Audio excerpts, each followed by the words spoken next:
The Build Back Better plan includes a historic $3 billion investment in maternal health.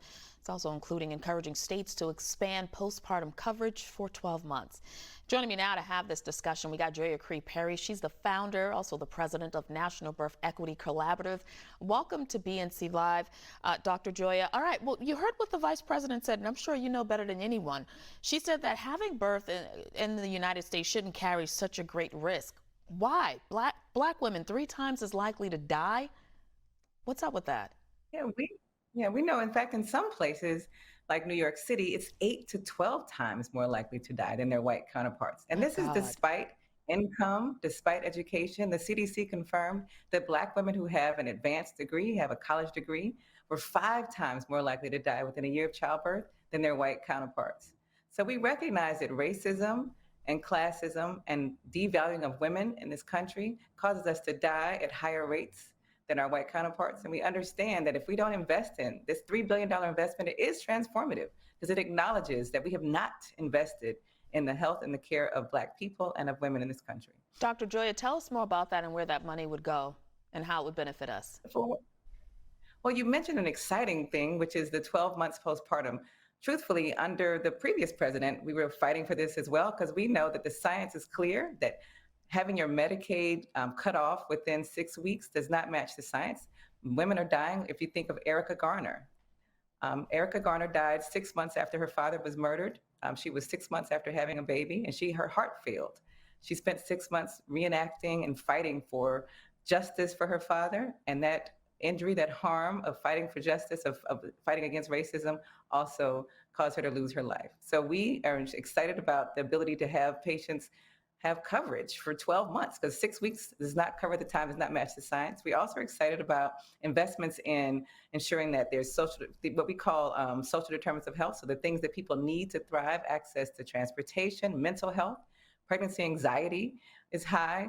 And then we don't even address that in this country. We don't have any treatments or opportunities for ensuring around that. And then access to midwifery. As an OBGYN, I know that patients are asking us, they want midwifery care. Every other high income nation, the people who deliver the babies, the people who are there with the mamas are midwives. The original midwives in this country were Black women.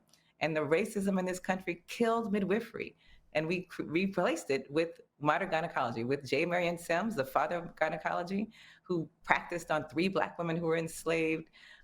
Lucy Betsy Anarcha without anesthesia, even though anesthesia was available. So that continued harm of not having access to midwifery, that's what this bill is going to allow us to do, to build up the workforce, invest in HBCUs. I mean, there's just a lot in there. So we're just excited. Dr. Joya, talk about midwives and low-income women. Is that a part of their insurance? Would that be covered?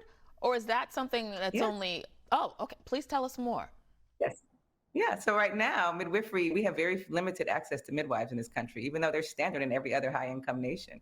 And we recognize we need to build up the mid workforce, so allow for there to be more. So there's funding in there to build out a more robust workforce that looks like and was reflective of the community, investing in doula services, ensuring that there's even funding in there to ensure that we have access to what the work that we do, which is anti-racism or implicit bias trainings. We know it's not just implicit bias, it's also explicit. People are explicitly racist. And so it's not only just internal beliefs. So there'll be money available to build out and ensure that we undo and unlearn the harms of racism in healthcare. And Dr. Joy, you mentioned you're a gynecologist. You know, for me, I had an Indian gynecologist for a very long time. And once she retired, it was so hard trying to find another woman of color. So you know how hard it is for Black women to find someone that looks like them, to care for them.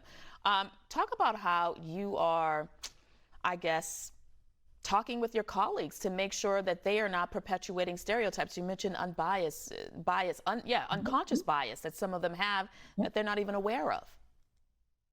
You know, when we started our organization 6 years ago and we started talking about the fact that Black women were dying in childbirth despite income or education, even for Black women who are in healthcare and medicine, that was a shocking statistic. We all would love to believe that we can educate our way out of it. If we just go to school and get a good job, that we'll live and thrive and that white supremacy is not going to harm us. But the truth is, there was never a meritocracy. The belief that we could outwork our way and outschool our way away from white supremacy and racism was just never a truth.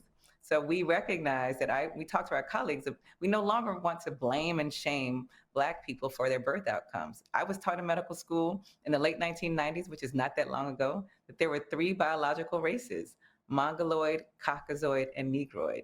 That's a history and legacy of racism, of eugenics that was codified into medicine. So when you hear providers with their biases, the reason those biases exist is because we were taught them. We were trained for years to believe that. I mean, I mentioned J. Marion Sims. He taught medical students that Black people did not feel pain because he completed these surgeries on Black women without anesthesia.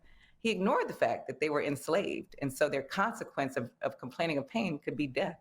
Right. So the way that white supremacy and eugenics has played out in our healthcare and colonized our healthcare institutions shows up in our biases that we have towards patients today. It's just insane, which is why this conversation in this network is so important. Yes. So, Dr. Joia, how do we stay safe? I mean, on top of everything we got to worry about, I got to worry about trying to bring life into this world and making it out to be able to see them grow and flourish. How do we stay safe? Well, I want to say that we're excited about the future. I don't want to leave us with doom and gloom. Now that we know there's a problem, now that we've accepted and understand that, yes, for Black birthing people in this country, it is not safe to go alone. Always take someone with you. Always make sure that you have a partner. It doesn't have to be a doula. I mean, it could be your cousin, your sister friend, your nosy auntie. Do not go to your appointments alone, because you can't be both the patient and the advocate at the same time. So listening to the information, ensuring that you understand what's happening, ensuring that that all my hearts and minds are clear about the decisions that you're making with your provider about your future and your baby is just so important. So stay safe by making sure, and you can always switch providers.